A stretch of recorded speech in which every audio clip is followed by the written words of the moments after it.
Now you'll notice on this particular slide, I have put hot air balloons on here. That's because a couple of the real scientists who got into this, they got into the science of it because they were engaged in racing hot air balloons, and they were trying to figure out how to make their balloons do better than everybody else's balloons. So the science just came about as a way of them to go after their real goal, which was racing balloons. They were both French, and their names were Gay and Lussac, and they don't get much mention, and so I thought I would this time mention them in particular. But yes, it was hot air ballooning that really got this whole thing off the ground. So these balloons, we notice they maintain a shape, and it's because the individual molecules and atoms are pressing against the sides, all right? They keep hitting the sides and they keep it expanded. All right, if you don't have enough of them in there, it starts to deflate. Or if you have a mylar balloon, it'll start looking all crinkly like this because they have started to escape. This takes a lot longer in a mylar balloon than in a standard rubber balloon, but it does eventually happen. Now, scientists can't help themselves. They just gotta go put numbers on it. Pressure is defined as being an amount of force compared to the area the force is being applied to. The standard unit is the Pascal, and there are a lot of others because there's a lot of different ways of talking about it. When you fill up a tire on your car, it's going to say pounds per square inch. Well, of course, that is all in the English units and not the metric units, but as long as your gauge is calibrated in those, you don't have a problem. Now, the definition of a Pascal is a kilogram per meter per second squared. What? That is so weird. How did that come about when this is an area and this is a force? But we'll go about that later. The important thing is to remember that these colliding gases exert a pressure on the sides of the walls because they're moving and they have mass. So when they hit it, there's force applied. And naturally, if you have something moving faster, it's going to hit it with a stronger amount of force and make the pressure higher. That helps us understand some of the rules. Gas laws are always about things you can measure macroscopically. So it's nice. That's part of the reason I like this chapter. Now, Robert Boyle was Irish, and we're going all the way back to 1662. This is like the start of all of the gas laws. He's looking at the pressure and the volume. Then we get to the two people I was talking about, all right? The people who liked to hot air balloon. These are the French ones. Charles gets all of the credit and Gay-Lussac doesn't. So that's kind of unfortunate. But they were both looking into temperature because it's a hot air balloon, right?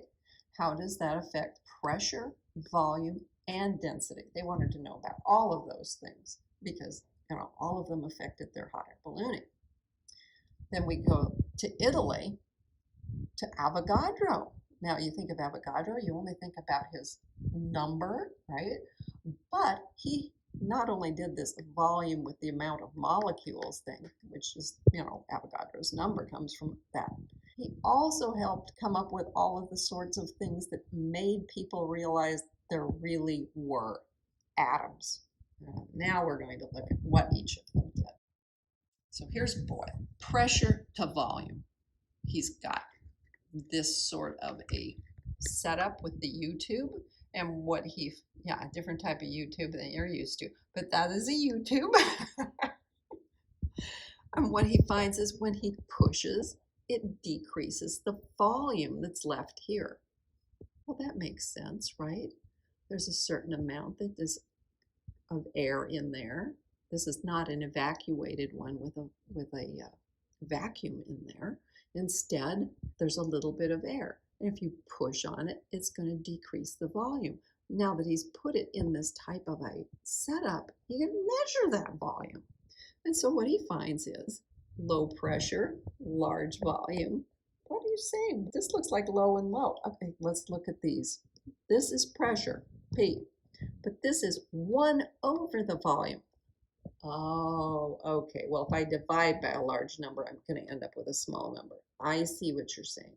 In order to make a straight line out of it, he had to do 1 over the volume. Then you could end up plotting a straight line. So this, well, he's calling it a J too. It does look more like a J, right? But this end is sealed. Put mercury in it. The more mercury you put in, the more this volume gets smaller because that was more pressure. At a constant temperature, which is called isothermal. Iso means the same, so same temperature. Okay, so we're not changing the temperature. We will end up with the volume decreasing when the pressure increases. You get the straight line when you plot P versus 1 over the volume. That's what was discovered in that set of experiments. Now, what am I going to do with it? These, okay, why does this make sense? You're a gas molecule. You've got a speed. You just keep going a straight line until you hit something. Lots of times it'll be the wall of what's keeping you inside, right? If the walls are closer together, you're gonna naturally hit them more often. Just think of something at a constant speed, bouncing back and forth. If it's a small gap, it's going to hit more often. If it's a large gap, it won't hit as often. Okay, so pressure depends on how often and how hard you hit the walls. So if you expand it, you're not going to hit it as often. Okay, so this isothermal, remember we said temperature was a proxy for kinetic energy, which means it's a proxy for speed because the mass isn't changing. It's still the same molecule, right? So isothermal means we're trying to make sure that we're not changing the speed. Okay, we're still going the same speed, whether we're between these two or these two. Now, how do you write it and use it? Volume depends on 1 over the pressure. Another way of saying it is pressure times volume is whatever the constant was, right? Because there's always a constant in these direct and indirect sorts of notations. So pressure times volume is a constant number. Another way of writing it is like this, because you could be talking about whether you had a before and after situation. You might have a day where there's this pressure and this volume, and another day where the pressure has changed and therefore the volume has changed. If you want to do this at home, you're going to take a balloon and you're going to blow it up. And the harder you blow into it, the larger you can make the balloon get. So pressure, volume. All right, we're going to check out how we're doing on this. Here's the problem. A petroleum refinery, a 750-liter container. It's got ethylene gas at 1 bar. Okay, bar was one of those units of pressure. Okay, so here is a volume, here is a pressure.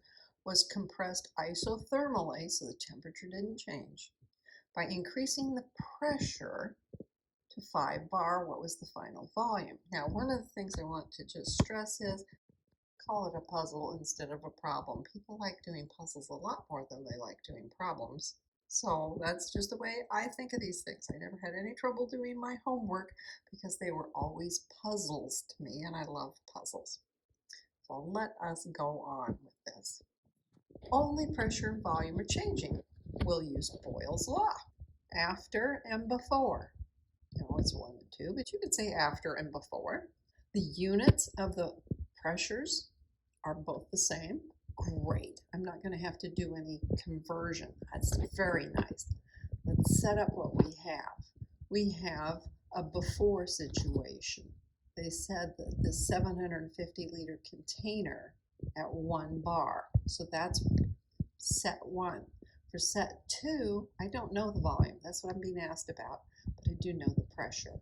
And then we'll just put the numbers in. Or perhaps instead we rearrange it first. We say, well, this is the one thing I do not know. So I will algebraically manipulate this to be V2 equals P1 V1 over P2. Then I'll fill in the numbers and I'll come up with my answer. So you can see it takes up a lot less space if they operate at that higher atmospheric pressure instead of just 1 bar, which is really close to 1 atmosphere. They increase the pressure to basically 5 atmospheres, and it takes up 1/5 of the space.